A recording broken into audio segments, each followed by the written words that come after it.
In today's video, we are solving numericals of infinite network of resistances. These networks are sometimes given in ladder form, and sometimes they are given in triangular form. There are also cases in which network are given in net form. So, watch this video. After this video, you will be able to solve such type of numericals.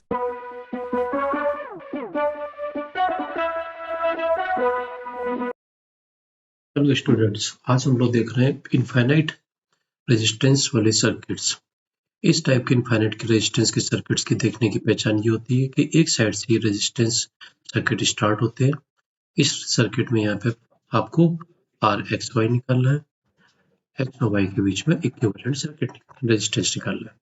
तो एक side से are देखिए लगा हुआ है, last में जाके आपको इनफाइनाइट वर्ड दिखाई दे जाएगा।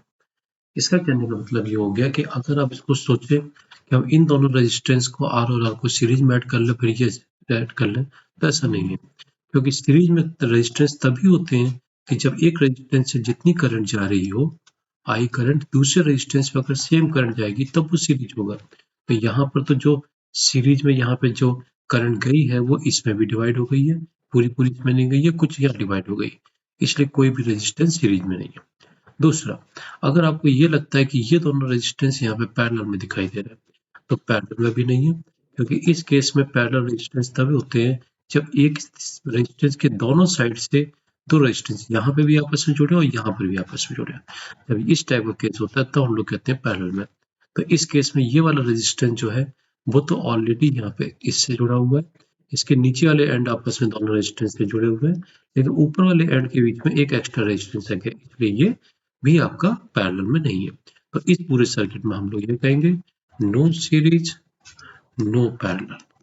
तो इस केस में जहां पे कोई सीरीज कोई पैरेलल नहीं है तो हम लोग क्या करते हैं, उस केस में हम लोग यहाँ पर एक नया कॉन्सेप्ट लगाते हैं।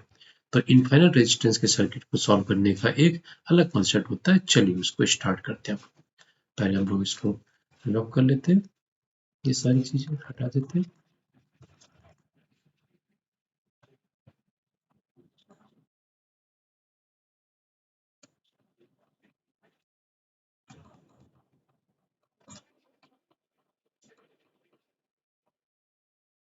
चलिए, तो सबसे पहले हमको इस टाइप के सर्किट में सॉल्व करने के लिए एक माइंड में ये कॉन्सेप्ट रखिए कि अगर मान लीजिए आपके पास में कोई चेन है, चेन सभी लोग हम लोग अपने अपने गलों में पहनते हैं, हाथ में पहनते हैं, रिंग्स वगैरह पहनते हैं, तो सपोज ये चेन है।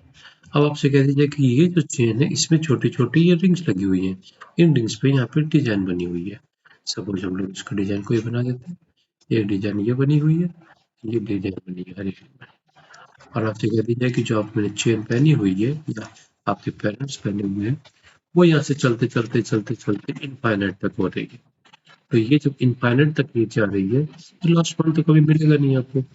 तो अब आप खुद बताइए कि अगर चेन की लेंथ इनफाइनाइट तक जा रही है, उसमें से कोई अगर एक पीस का छोटा सा ये पीस काट करके निकाल ले जाता है तो क्या किसी को मालूम पड़ेगा? तो हम कहेंगे नहीं मालूम पड़ेगा, क्योंकि इनफाइनाइट नंबर ऑफ रिंग्स से मिलकर वो चेन बनी हुई है। सिमिलरली वही कॉन्सेप्ट हम लोग यहाँ पे यूज करने वाले हैं कि अगर आपके पास में इनफाइनाइट लेंथ का ये एक रेजिस्टेंस वाला सर्किट है, तो इसमें से अगर कोई रिंग निकाल ले तो इसका मतलब उसके आंसर में कोई अंतर नहीं पड़ना चाहिए। ठीक है, इसका हम लोग यूज करते हैं।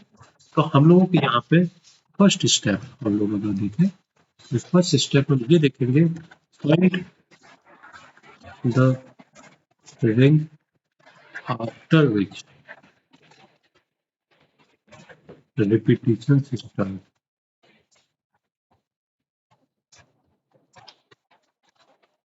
आप देखिए यहाँ पे एक रेजिस्टेंस ये है, एक रेजिस्टेंस ये लगा हुआ है और ये आपका रिपीटिशन यहाँ से स्टार्ट हुआ है। इसके बाद ये देखिए आगे के सर्किट रिपीट हुआ, फिर आ रहा है इकट्ठा है, फिर आगे के सर्किट रिपीट हुआ, फिर आ रहा है इसका रिपीट हुआ। ठीक है, तो आपको पहले स्टेप में रिपीटिशन मालूम पड़ गया। ठीक, अब हम लोग यहाँ पे क्या करेंगे, सेकंड स्टेप में। सेकंड स्टेप में आप इसमें पहले से ही आंसर एज्यूम कर लीजिए। तो मान लेते हैं कि इस पूरे एक्स वाई के अक्रॉस रेजिस्टेंस आ रहा है इन दो पॉइंट के बीच में, इस एक्स और वाई के बीच में, वो हमारा सपोज आर नोट चल रहा है। ठीक है, तो अब टोटल आंसर पहले से एज्यूम कर चुके हैं, तो इसका मतलब उस इनफाइनाइट नेटवर्क में से अगर हम आपसे कहें कि एक रिंग हटा दें, तो जहां से रिपीटिशन स्टार्ट हुआ है अगर हम उसको कट करके हटा देते हैं तो इसका मतलब जो आंसर है वो तो ऑलरेडी इनफाइनाइट है। तो उस केस में ये आपका x हो गया, ये हमने सर्किट ड्रॉ किया, this is x, this is y, this is r, this is 2r। अब आप देखिए आपने एक रिंग निकाली, इसके बाद फिर से वही रिपीटिशन स्टार्ट हुआ। इसका मतलब इन दो पॉइंट के बीच में आगे का जो सर्किट है इनफाइनाइट वाला वो फिर से आर नॉट आंसर ले रहा होगा। तो हम लोग आगे वाले सर्किट का जो आंसर आर नॉट ऑलरेडी चल रहा है उसको इसी के अक्रॉस फिर से लगा देते हैं, तो ये मिल गया हमको आर नॉट। अब हम लोग इसको सॉल्व करना शुरू करते हैं। तो आगे का इनफाइनाइट चला आ रहा है, दैट इज आर नॉट। अब आप खुद देखिए कि ये वाला सर्किट जो आपके यहाँ पे चल रहा है ये आर नॉट और 2r ये दोनों किसमें हो गए, पैरेलल में हो गए। और आपको मालूम है पैरेलल में हमारे पास में जो फॉर्मूला होता है दो रेजिस्टेंस का वो R1 R2 upon R1 plus R2। उसके हिसाब से हमको यहाँ पे जो मिला वो मिला 2r R0 upon 2r plus R0। ये जैसे लगा हुआ है इसलिए हम लोग उसको फिर से लगा, तो ये मिला यहाँ पे R और ये x और y आ गया। अब हमारे पास में अगले स्टेप में हमारे पास में दोनों रेजिस्टेंस सीरीज में आ गए। तो सीरीज में तो हमारे पास में R1 प्लस R2 डायरेक्ट होता है, तो that is R plus 2r R0 upon 2r plus R0। इन दोनों की सीरीज के कॉम्बिनेशन से जो आंसर आएगा that is R x y, और जिसके आंसर को आप पहले ही R0 में यूज करते, तो इसको सॉल्व कर लो। तो ये आ गया आपका 2r square plus r not plus 2r not, और ये क्रॉस मल्टीपल होकर इधर चला गया 2r not plus r not square. ये 2r not 2r not cancel हो गया, हमारे पास जो क्वाड्रेटिक इक्वेशन बनी r not square minus r not minus 2r square this is equal to 0। इसको हम लोग आगे कर सॉल्व करते हैं। तो हम लोग यहाँ पे सीधा रजाज का फॉर्मूला लगाएं, तो यहाँ से R not is equal to minus B. Formula क्या है आपका, आपके पास में आपको अगर याद होगा तो फॉर्मूला जो होता है यहाँ पे फॉर्मूला होता है, सपोज आपके पास में a x square plus b x plus c is equal to 0, यहाँ से x equal to minus B plus minus under root d square minus 4ac upon 2a। इस फॉर्मूले का यूज करके हम लोग आगे की निकाल रहे हैं, तो ये हो गया minus B plus minus under root B square minus minus plus हो जाएगा 4ac over ac divided 2a, तो ये हो गया 2। यहाँ से मिला आपके पास minus square r plus minus 3r divided by 2, ये आ गया निगेटिव हम लोग लेंगे, तो ये हो जाएगा आपके पास में 2, आपके पास में आर एक्स वाई की वैल्यू 2 आ गई। इनफाइनाइट सर्किट के रेजिस्टेंस को पहचानने का एक तरीका और होता है कि कहीं ना कहीं लास्ट स्टेप पे क्वाड्रेटिक जरूर बनती है, and this one is common. ठीक है, तो हम लोग ये हमारा पहला इनफाइनाइट लैडर नेटवर्क हो गया। अब हम लोग दूसरा इनफाइनाइट लैडर नेटवर्क स्टार्ट करते हैं। तो अगला सर्किट हमारे पास में जो दिया गया है आपको लगभग वैसा ही दिखाई दे रहा होगा, लेकिन अगर आप इसको ध्यान से देखेंगे तो आपको दिखाई दे रहा होगा ये R2R तो चल ही रहा था, लेकिन साथ ही साथ अब की बार यहाँ पे R2R के बाद में इसका 3 टाइम्स हुआ 3R, इसका 3 टाइम्स हुआ 6R, इसका 3 टाइम्स हुआ आपका 9R, फिर 3 टाइम्स हुआ है, तो ये अलग आपके 3 टाइम्स में इंक्रीज कर रहे हैं इधर की तरफ, ये 3 टाइम्स, और ऊपर वाले रेजिस्टेंस भी 3 टाइम्स में इंक्रीज कर रहे हैं। तो इस टाइप का सर्किट अब ये लगातार बढ़ता चला जा रहा है अप टू इनफाइनाइट। तो इस टाइप के सर्किट को सॉल्व करने का जो हमारा कॉन्सेप्ट है उसको देखते हैं। पहले ये रेड वाला हटा देते हैं। अब देखिए अगर आपसे कहा जाए फॉर एग्जांपल कि हम आपसे कहते हैं कि एक सर्किट ये दिया गया है, इसका x और y के बीच में ये r दिया गया है, ये 3r दिया है, इसका r x y बताइए। आप कहेंगे सीधे सीधे सीरीज में दिस इज 4r। ओके, अब मान लें हम आपको इसी सर्किट में थोड़ा सा चेंज कर दें। सपोज हमने यहाँ पे इसको 10 टाइम्स कर दिया 10R, और इसको भी हम लोगों ने 10 टाइम्स कर दिया 30R। अब आपसे पूछा जाए आर एक्स वाई, तो आप कहेंगे आर एक्स वाई की वैल्यू सीरीज सर्किट के साथ 40। तो आप खुद देखिए, इस सर्किट से इस सर्किट में पहुंचने में हमने यहाँ पे मल्टीप्लाई बाई 10 किया, यहाँ से इस रेजिस्टेंस पे पहुंचने में भी मल्टीप्लाई बाई 10 किया। तो जब सारी रेजिस्टेंस की वैल्यू 10 टाइम्स इंक्रीज हुई तो हमारा आंसर भी 10 टाइम्स इंक्रीज हो गया। ओके, तो यही हमारा आज के इस इनफाइनाइट नेटवर्क को सॉल्व करने का एक कॉन्सेप्ट है। ओके, वापस आते हैं इस प्रॉब्लम में। तो अब आप देखिए, हम लोगों ने ये देख लिया था इस टाइप के इनफाइनाइट नेटवर्क सॉल्व करने का कि रिपीटेशन कहाँ से होता है। तो सबसे पहला स्टेप, हम लोग आंसर एज्यूम करेंगे। तो मान लेते हैं कि हम लोग यहाँ पे इस वाले सर्किट का आंसर एज्यूम करें। Let R X Y this is equal to R not. Okay, अब आप इसके बाद में चेक करिए कि रिपीटेशन कहाँ से हुआ। तो यहाँ के बाद में रिपीटेशन स्टार्ट हो रहा है। इसका मतलब ये हो गया कि आगे का जो सर्किट है, अगर आर एक्स वाई की वैल्यू आपने आर नॉट एज्यूम करी है, तो आगे का सर्किट जितना भी इसके आगे आ रहा है रिपीटेशन तो हो रहा है, लेकिन साथ ही साथ 3 टाइम्स हो रहा है।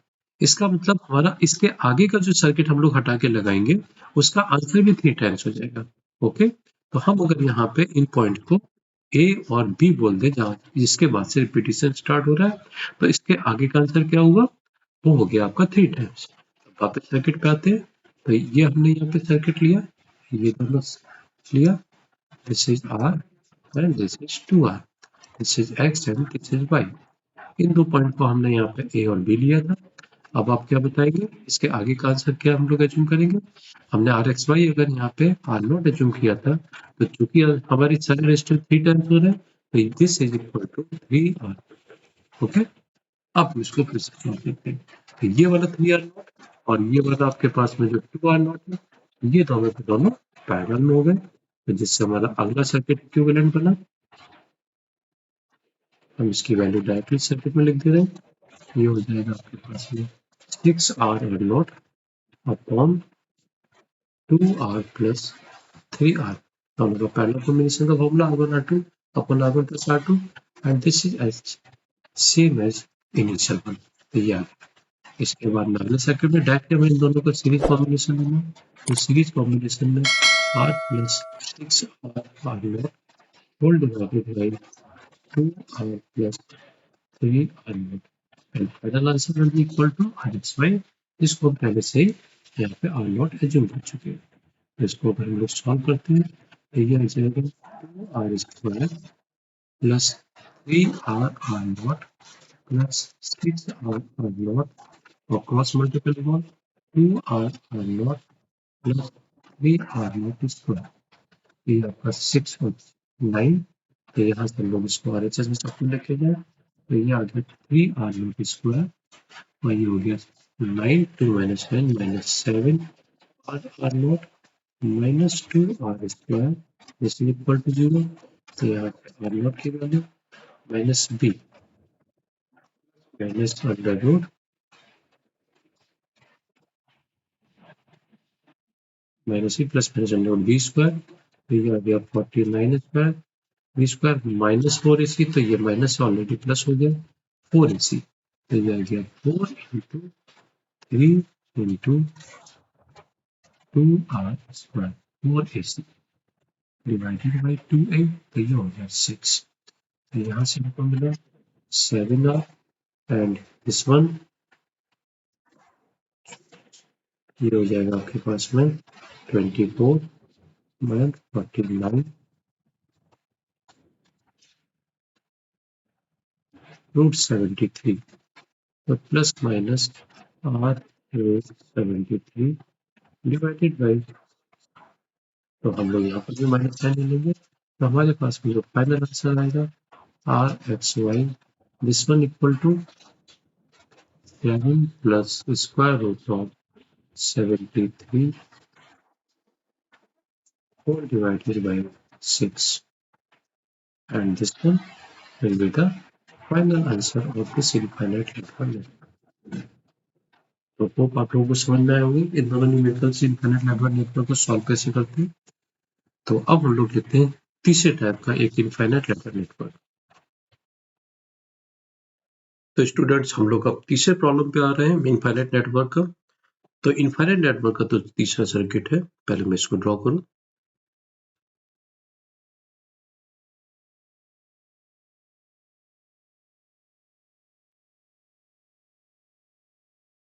ये दिया गया है, suppose this is A, this is B, this is C. तो यहां पर ए बी सी एक इक्विलेटरल ट्रायंगल है,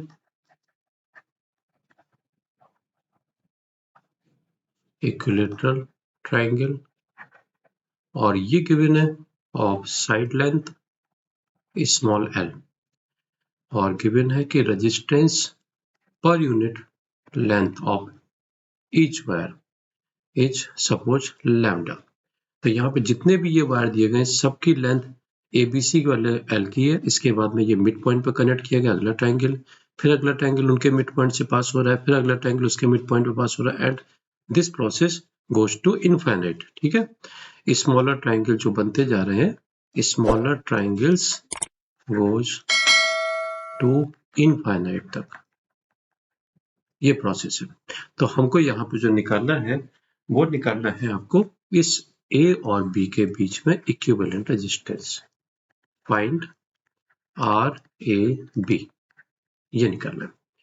तो अब देखिए यहाँ पर भी इनफाइनाइट रेजिस्टेंस नीचे की तरफ छोटा छोटा होता चला जा रहा है, तो इसको भी हम लोग कुछ हद तक ऊपर वाला जो केस था उसी के हिसाब से ट्रीट करेंगे। कहने का मतलब ये हो गया कि अगर मान लेते हैं कि हम लोग यहाँ पर सबसे पहला स्टेप आंसर एज्यूम करें, तो आंसर एज्यूम करने के लिए मान लेते लेट आर ए बी जो चल रहा है उसका आंसर हमने यहाँ पे आर नॉट एज्यूम कर लिया। ओके, अब इसके बाद में हम लोग यूज करते हैं यहाँ पे सिमेट्री का। तो सिमेट्री के हिसाब से आप देखिए कि जो करंट ए बी में यहाँ से एंटर करी और यहाँ गई है सपोज I1, तो सिमेट्री के हिसाब से ये I1 इधर जाएगी। जो करंट इधर I2 जा रही है वो सिमेट्री के हिसाब से I2 इधर से निकलेगी। जो करंट इस वायर में I3 गई है वो करंट ऊपर की तरफ I3 जाएगी। इसका मतलब आप ये देख रहे हैं, suppose this point is D, इसको हम लोग यहाँ पे D, E और F ले लेते हैं। तो ये जो करंट E से D की तरफ आ रही है I3, वो D से F की तरफ चली गई है सेम, और जो A से D की तरफ आई है वो हमारी DB में चली गई। इसका मतलब ये हुआ कि जो ED करंट है that is not disturbing this current of I1 in DB। तो ये जो ED वाली करंट है, तो हम इसको यहाँ पे क्या करेंगे, कनेक्शन रिमूवल की तरीके से इस कनेक्शन को हटा सकते हैं। तो यहाँ पे जो स्टेप लगा हमारा वो लगा है कनेक्शन रिमूवल।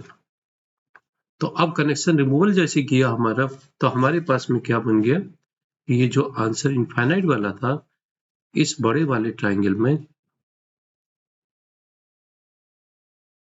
इस ट्रायंगल में अब हमको इन दो पॉइंट के बीच में जो हमने ये EF लिया था इस जगह पे, अब चूंकि कनेक्शन रिमूव हो गया तो एक नया ट्रायंगल बन चुका है ये, इसके अंदर फिर से इनफाइनाइट की तरफ जाने लगे। लेकिन अब की बार जो ट्रायंगल आपका E और F के बीच में लगा है वो इक्विलेटरल ट्रायंगल जो EF और ये D पे हमने जो इसको हटाया था, इस पॉइंट पर कनेक्शन रिमूव किया था, तो ये इक्विलेटरल ट्रायंगल बन गया ऑफ साइड लेंथ L/2। इसका मतलब इन दो पॉइंट के अक्रॉस अगर रेजिस्टेंस है तो जो आपका ABC चल रहा था, ABC, वो एक इन्वर्टेड ट्रायंगल EFD के फॉर्म में कन्वर्ट हो गया है। तो हम ये कह देंगे कि आपके पास में जो रेजिस्टेंस ऑफ EF आया होगा इसके अंदर का जो पूरा इनफाइनाइट की तरफ टेंड कर रहा है, चूंकि साइड लेंथ हाफ हो गई तो इसलिए इसका आंसर जो हो जाएगा वो R0/2 हो जाएगा। तो यहां से हमको स्टार्टिंग मिल गई है। अब हम इसको क्या करते हैं, अगले वाले ट्रायंगल को हटा देते हैं। तो हमारा अगला ट्रायंगल जो बना ये हमारा हो गया AC, ये हो गया AB वाला पोर्शन, इसको आगे लगा लें, और इन दो पॉइंट के बीच में हम यहाँ पे फाइनली एक रेजिस्टेंस लगा दे रहे हैं EF के बीच में, दैट इज R0/2, और ये A और B से बाहर निकाल दें, AB से बाहर। तो ये चूंकि हम लोगों ने दिया गया था रेजिस्टेंस पर यूनिट लेंथ जो दी गई थी वो लैम्डा दी गई थी, तो इसका मतलब ये हो जाएगा लैम्डा L। EF AE आपका हाफ है तो ये हो जाएगा लैम्डा L/2। ये FB के बीच में जो रेजिस्टेंस हो गया, ये हम लोग छोटे छोटे रेजिस्टेंस बना लें, याद रहेगा आपको। This is also lambda L/2 and this one lambda L/2 and this one also lambda L/2. This is C. तो आप देख सकते हैं कि ECF जो है वो पूरा सीरीज में आ चुका है। तो इसको हम लोग अगले स्टेप में अगर कन्वर्ट करें तो ये E और F के बीच में जो रेजिस्टेंस हमारा R0/2 आया है, ये यहाँ पे सीरीज में कन्वर्ट होके लैम्डा L में आ चुका है, और यहाँ से एक लैम्डा L/2 ये और एक लैम्डा L/2 ये कन्वर्ट हुआ, और इसके बीच में ये निकला है, दिस इज लैम्डा L। इसके बाद में आपको दिखाई दे रहा होगा कि ये हम लोग यहाँ पे इसको कलर चेंज कर दें, तो ये दोनों रेजिस्टेंस, ये और ये दोनों रेजिस्टेंस किस में आ गए हैं, दोनों पैरेलल में आ गए।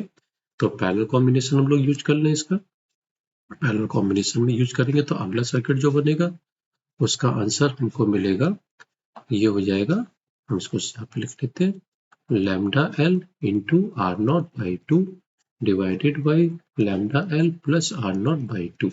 इसको सॉल्व करेंगे तो ये दे देगा हमको lambda L R0 whole divided by 2 lambda L plus R0, 2 cancel हो जाएगा, और ये दोनों रेजिस्टेंस जो है लैम्डा L/2 लैम्डा L/2 इसी लाइन में, दोनों को एक सिंगल लाइन में यहाँ पे अलग अलग ऐसे ड्रॉ करते, या हम कहते हैं कि इसको एक में ही ड्रॉ करें। तो इन दोनों को लैम्डा, इन दोनों को सीरीज में ले करके लैम्डा L/2 लैम्डा L/2 लेने की जगह पे हम यहाँ पे एक रेजिस्टेंस को कम कर देते हैं। तो एक रेजिस्टेंस कम कर दिया तो इस जगह पे केवल लैम्डा ले रहे हैं और एक लैम्डा L इधर ले रहे हैं। तो अब आपको दिखाई दे रहा होगा कि ये दोनों रेजिस्टेंस जो है, अब की बार ये और ये दोनों रेजिस्टेंस सीरीज में हो गए। जब ये आंसर आ जाएगा तब ये पैरेलल में हो जाएगा।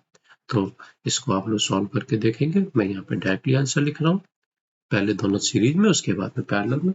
तो जो आंसर आएगा, उसके बाद में जो आंसर आएगा वो फाइनली हम लोग RAB की वैल्यू को, जो भी सॉल्व होगा उसको R0 से इक्वेट करेंगे। तो आप इसको जब सॉल्व करेंगे तो फाइनल आंसर में दे दे रहा हूँ, after calculation, after solving,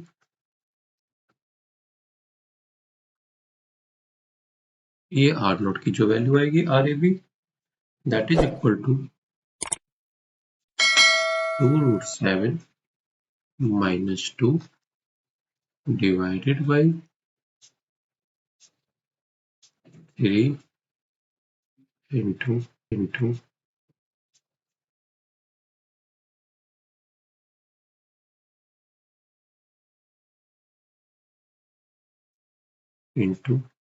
lambda L/2।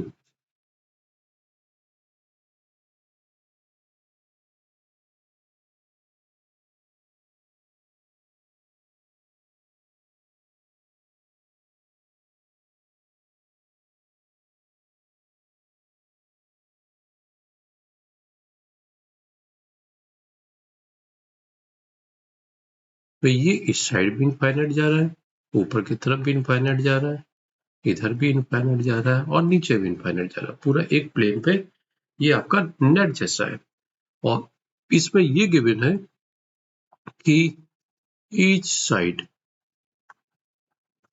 Has resistance equal to small r, यानी कि ये जो रेजिस्टेंस यहां से लेके इसके बीच में लगा हुआ है, इसका रेजिस्टेंस आ रहा है, इसका रेजिस्टेंस आ रहा है, इसका रेजिस्टेंस आ रहा है, इसका रेजिस्टेंस आ रहा है, जहां जहां आपको दिखाई दे रहा है सब जगह के बीच में रेजिस्टेंस आ रहा है। तो इसमें हमसे पूछा गया है, suppose this point is A and this point is B। तो आपको यहाँ पे पूछा गया है फाइंड RAB। तो चूंकि चारों तरफ से इनफाइनाइट है तो ये भी एक इनफाइनाइट नेटवर्क टाइप का सॉल्व हो रहा है, लेकिन चूंकि ये चारों तरफ से आपका इनफाइनाइट में जा रहा है तो इसको सॉल्व करने का एक डिफरेंट मेथड है। उस डिफरेंट मेथड को हम लोग यहाँ पे देखें, that method is known as, हम लोग बोल रहे हैं इसको बाय प्रिंसिपल ऑफ सुपरपोजिशन। आप लोगों ने principle of superposition word use किया होगा, ये वेव से बहुत ज्यादा यूज होता है, और इसका मतलब होता है कि कहीं पर भी कोई एक रिजल्ट निकालने वाले हैं, सपोज हम लोग फोर्स निकालने, कुछ भी निकालने जा रहे हैं, तो that is the vector addition of F1 plus F2 plus F3 and so on. अगर वेक्टर क्वांटिटी है तो इंपॉर्टेंट ये है कि जब हम F1 निकालते हैं तो बाकी इफेक्ट को इग्नोर कर देते हैं, जब F2 निकालते हैं तो बाकी F1 F3 का इफेक्ट इग्नोर कर देते हैं। इस टाइप की इक्वेशन बनती है। यहाँ पे सुपरपोजिशन प्रिंसिपल का क्या लेना देना है देखें। तो हम लोग यहाँ पे क्या करेंगे, हम लोग यहाँ पर मैं यहाँ पे फिर से एक सर्किट ड्रॉ कर लेता हूँ, छोटा सा। एक ये लिया, ये हुआ। इस ए और बी के बीच में हम यहाँ पर एक बैटरी लगा देते हैं। सपोज हमने यहाँ पे एक बैटरी लगा दी और बैटरी V वोल्ट की बैटरी लगाई, जो बैटरी करंट निकाल रही है I। तो बैटरी चूंकि चार्ज कंजर्व नहीं करती है, जो भी फ्लो करा देती है, तो I करंट अगर बैटरी के प्लस टर्मिनल से बाहर निकला तो I वापस आएगा। तो अगर हम ये कहते हैं कि इफ R AB के बीच में जो आंसर आने वाला है वो सपोज R0 आने वाला है, तो इसी लूप में आपसे अगर पूछी जाए तो आप इक्वेशन क्या बताएंगे? आपके करंट चारों तरफ फ्लो होती चली जा रही है, सभी ब्रांच में फ्लो होगी, तो आप किरचॉफ लगाएंगे तो आप कहेंगे V इज इक्वल टू यहाँ पे I times of R A B. ये पूरा का पूरा सर्किट हट करके A और B के बीच में इक्विवेलेंट रेजिस्टेंस दे देगा। तो फाइनली यानी कि हम ये कहें कि हमारे पास में जो V वोल्ट की बैटरी थी, इनके बीच में यहाँ पे आंसर जो निकल के आया वो R ए बी निकल के आया। करंट हमारी इसमें भी I फ्लो हो रही है, इसमें भी I फ्लो। इस ब्रांच में कितनी जा रही है वो हमको अभी नहीं मालूम है, लेकिन अगर इक्विवेलेंट बैटरी लगाने पर हमको यहाँ पे ये इक्वेशन मिल रही है। और इस सर्किट में अगर हम किसी तरीके से एक किरचॉफ की इक्वेशन निकाल लेते हैं जो कि V और आपके पास में relation between V and I ये निकाल ले जाते हैं, तो इस इक्वेशन को कंपेयर करते हैं अगर हम इस इक्वेशन के साथ में, तो ऑटोमेटिकली कंपेयर करने पे V और I सेम होगा, हमको R A B की वैल्यू मिल जाएगी। ठीक है, तो ये तो हम यूज करने जा रहे हैं। अब प्रिंसिपल ऑफ सुपरपोजिशन का क्या मतलब है उसको समझते हैं। तो प्रिंसिपल ऑफ सुपरपोजिशन के लिए हम लोग यहाँ पर ये हमने यहाँ पे लिया, बैटरी से मान लेते हैं कि करंट एंटर कराई ए पॉइंट पे हमने I। तो प्रिंसिपल ऑफ सुपरपोजिशन में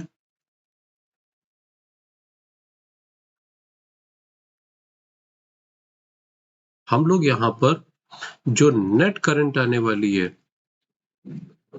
I net in A B, ये हम लोग दो फैक्ट से यूज करेंगे। पहला फैक्ट यूज होगा बाई एंट्री पॉइंट से, और उसमें दूसरा फैक्ट यूज करेंगे बाई एग्जिट पॉइंट से। एंट्री पॉइंट से यूज करने का मतलब क्या हुआ? सपोज हम एंट्री पॉइंट से यूज करने जा रहे हैं और हमको करंट निकालनी है, ए बी रेजिस्टेंस में निकालनी है करंट। तो हम यहाँ पे अगर आई करंट डाल रहे हैं तो उस समय एग्जिट वाली बैटरी का टर्मिनल नहीं ड्रॉ करेंगे। ठीक है, प्रिंसिपल ऑफ सुपरपोजिशन हम लोग लगा रहे हैं। तो ए पॉइंट पे अगर बैटरी ने आई करंट सप्लाई करी है तो उसको जैसे ही यहाँ पे करंट पहुंची ए टर्मिनल पे, ए जंक्शन पे, तो ये चारों तरफ से उसको इक्वल दिखाई देना शुरू हो गया, जो कि इनफाइनाइट की तरफ टेंड कर रहा है। तो करंट तो ये सोचेगी कि यहाँ पे जब हम पहुंच गए हैं तो चारों तरफ इक्वली डिवाइड कर दें, तो I/4 इसमें डिवाइड कर देगी, I/4 इसमें डिवाइड कर देगी, I/4 इसमें डिवाइड कर देगी, I/4 इसमें डिवाइड कर देगी। बस इतना काफी है हमारे लिए। तो एंट्री पॉइंट से हमने असली में ए बी वाले वायर में करंट निकाली, जो कि सिमेट्री के हिसाब से आ रही है I/4। ओके, यहाँ तक। अब आते हैं हम लोग एग्जिट पॉइंट के हिसाब से। तो एंट्री पॉइंट से जो करंट निकल के आई है ए बी में, दैट इज I/4। सिमिलरली अगर हम यहाँ पे फिर से ड्रॉ करते हैं सर्किट, तो आप एग्जिट पॉइंट के हिसाब से सोचें। तो अब की बार हमारे पास में ये बी पॉइंट है, ये ए पॉइंट है। एग्जिट पॉइंट के हिसाब से सोचें तो यहाँ से वापस हमको करंट कितनी चाहिए? बी से आई चाहिए। अब एंटी पॉइंट नहीं ले रहे हैं उस समय, एंटी पॉइंट का इफेक्ट खत्म हो गया। तो अगर आई करंट यहाँ पे आ रही हो, चारों तरफ इनफाइनाइट से घूम घूम के आ रही होगी, तो इसका मतलब ये क्या करेगी? पूरी इक्वली डिवाइड हुई होगी। तो I/4 यहाँ से आई होगी, I/4 यहाँ से आई होगी, I/4 यहाँ से आई होगी, एंड I/4 यहाँ से आई होगी। ओके, तो ए बी ब्रांच में आप देखिए कितनी आई। तो ए बी ब्रांच में जो यहाँ पे करंट निकल करके आई है एग्जिट पॉइंट के कॉन्सेप्ट से, वो भी हमारी I/4 निकल के आ गई। क्लियर? अब हम इन दोनों फैक्ट को मर्ज करते हैं। तो इन दोनों फैक्ट को मर्ज करने के लिए हम यहाँ पे अगर सर्किट ड्रॉ करें तो ये हमारा ए बी हो गया। तो एंटी पॉइंट के हिसाब से this is I/4 plus exit point के हिसाब से भी I/4, ये हो गया। और बैटरी हमने अब मर्ज करी है तो बैटरी यहाँ पे वापस लगा लेते हैं। तो ये हो गई हमारी बैटरी, और बैटरी सप्लाई कितनी कर रही थी यहाँ पे करंट? वो सप्लाई कर रही थी I, और बैटरी हमारी है V वोल्ट की। इस ए बी रेजिस्टेंस को हमने स्मॉल r बोला था हर एक साइड का, ये हो गया। तो अब हम यहाँ पे इसमें KVL की इक्वेशन लगाए बाई किरचॉफ वोल्टेज लॉ। इस क्लोज लूप में battery plus A B resistance, तो ये निकल के आ गया I/2 I/4 plus I/4 I/2 multiply by small r is equal to v। तो यहां से हमको v is equal to IR/2 ये इक्वेशन यहां से मिली। और जो हम लोगों ने यहाँ पे ऊपर इक्विवेलेंट बैटरी बनाई थी ये वाली, इससे हम लोगों ने क्या इक्वेशन निकाली थी, v is equal to I times of RAB। इसको वापस लेके आते, तो ऊपर वाली इक्वेशन के हिसाब से v is equal to I times of RAB। अब आप इन दोनों को कंपेयर कर लीजिए या सीधे सीधे डिवाइड कर लीजिए। तो यहां से हम लोगों को क्या मिल रहा है, RAB की value R/2। This is the equivalent resistance of this infinite network. ठीक है, क्लियर है।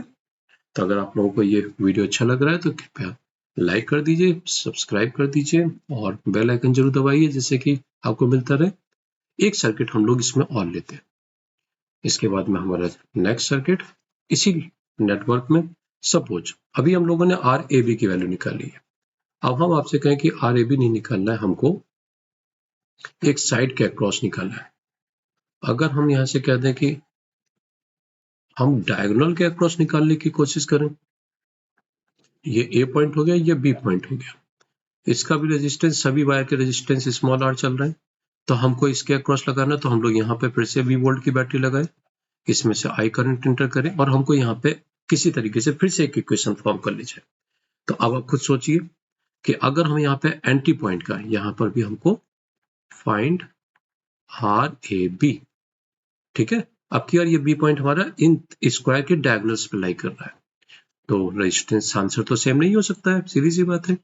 तो हम लोग यहाँ पे क्या करें, एंटी पॉइंट और एग्जिट पॉइंट का इफेक्ट साथ साथ लेते हैं। तो अब अगर हम लोग यहाँ पर एंटी पॉइंट का इफेक्ट लें, तो अगर हमने यहाँ पर एंटी पॉइंट से इस A पॉइंट पर करंट डाली है कितनी, I, तो अब आप पहुंचिए, हमको फाइनली B तक पहुंचना है इसी करंट को फ्लो कराते हुए। तो अब देखिए यहाँ से 4 पार्ट में पिछली बार ब्रेक किया था, तो यहाँ पर भी ब्रेक कर दीजिए। ये I/4, ये I/4, ये I/4 और ये वाली भी I/4। अब ये जो करंट यहाँ पे आगे पहुंच रही है, ठीक है, तो इसको यहाँ पे 3 रास्ते दिखाई दे रहे हैं, इसको भी यहाँ पे 3 रास्ते दिखाई दे, तो करंट फिर से इक्वली डिवाइड हो जाएगी क्योंकि उसका चारों तरफ इनफाइनाइट नेटवर्क दिख रहा है। तो इसके हिसाब से जब ये डिवाइड करेगी तो I/4 का 3 पार्ट्स में ब्रेक हुआ, तो ये असली में इक्वली डिवाइड होकर के आपका I/12 1/3 हो गया I/4 का। This is I/12 and this is I/12, इसके हिसाब से हो जाएगा। तो ये हम लोगों ने एंटी पॉइंट के हिसाब से निकाल लिया। सिमिलरली अगर हम यहाँ पे एग्जिट पॉइंट के हिसाब से सर्किट आगे बढ़ाते, तो एग्जिट पॉइंट हमारा अगर ये B चल रहा है, तो अगर हमको यहाँ से वापस करंट I लेनी है और ये पॉइंट A है, तो इसका मतलब सिमेट्री के हिसाब से इसमें अगर I/4 आई है तो इस जंक्शन पे चारों तरफ से I/12 आई होगी, तो इसका मतलब इस वाली लाइन में भी I/12 आई होगी। तो अब हम इन दोनों सर्किट को मर्ज करें, आप इसको ऐसे भी कर सकते हैं। इन दोनों को मर्ज करने पे हमारे पास में जो फाइनल सर्किट बन रहा है,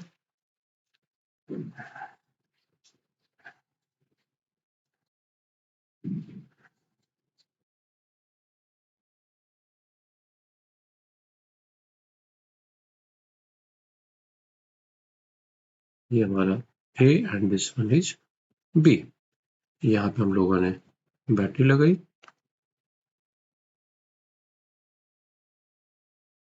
बैटरी 20 वोल्ट की बैटरी, यहाँ पे करंट आई गई। अब देखिए एंटी के हिसाब से हम लोगों ने यहाँ पे कितना लिया था, this is I/4 plus exit के हिसाब से कितना निकला है I/12। इस पॉइंट पे एग्जिट के हिसाब से कितना आया है I/4 प्लस एंटी के हिसाब से जब आगे बढ़ाया था तो ये आया था I/12। तो इसका इस रेजिस्टेंस में I/4 प्लस I/12, तो ये आ गया I/4 plus I/12 multiply by resistance, और सिमिलरली इसमें भी इतना ही ड्रॉप हुआ है तो हम लोग यहाँ पे 2 का मल्टीपल कर दें और finally that is equal to V। तो ये आ गया आपके पास में, दिस इज I/3, इन दोनों का समेशन, और 2 हमारा वैसे लिखा हुआ है। तो ये आ गया आपके पास में 3 4 into R is equal to V। तो अब हम लोग इसको V अपने स्टार्टिंग वाले फॉर्मूले से मैच कर रहे हैं, V is equal to I into RAB। तो इन दोनों को आप कंपेयर करेंगे तो आपको आपकी बार RAB की वैल्यू क्या मिलेगी, दिस इज 2R/3। तो this will be the final answer. तो ये हमारे इनफाइनाइट टाइप की कई सर्किट्स लिए जिससे आप लोगों को आइडिया लगा होगा और आपको कॉन्फिडेंस भी आ गया होगा कि अब आप इनफाइनाइट लैडर कोई भी हो, चाहे नेट हो चाहे वो लैडर हो, उस टाइप के सर्किट के प्रॉब्लम को सॉल्व कर सकते हैं। तो आज हम लोग इसको इतनी रखते हैं। Okay, thank you. ये हमारा A and this one is B. यहाँ पे हम लोगों ने बैटरी लगाई,